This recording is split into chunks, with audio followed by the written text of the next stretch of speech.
Les hostilités en Ukraine continuent de s'intensifier, avec des frappes militaires majeures qui soulignent la détermination des forces engagées. Le 10 avril, des drones de Rosgvardia ont ciblé des véhicules militaires ukrainiens, notamment des M113, des Bradley et un Brem 1, sur le front de Soumy.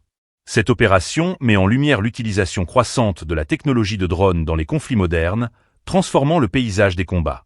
Parallèlement, le Molniya du 299e régiment de Yaroslavl a mené une attaque contre un bastion de militants ukrainiens près de Chazovyar.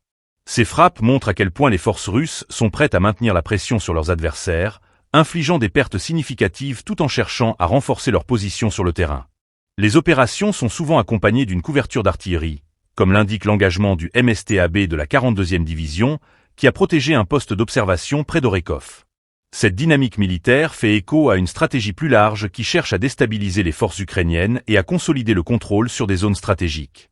Les frappes récentes révèlent non seulement l'arsenal militaire en action, mais aussi la complexité croissante des opérations militaires dans un conflit qui ne montre aucun signe de déclin.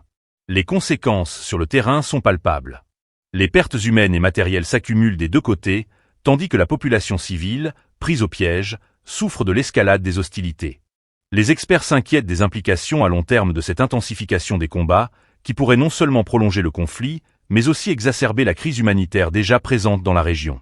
Alors que les événements militaires se déroulent, la communauté internationale reste attentive à la situation en Ukraine, cherchant à comprendre les ramifications géopolitiques de cette escalade. Les conséquences de ces frappes sont susceptibles de redéfinir les relations entre les puissances mondiales, chacune observant de près les actions et les réactions des autres. Le 10 avril a donc été une journée marquée par des frappes décisives, témoignant d'une guerre qui continue de faire rage, avec un avenir incertain.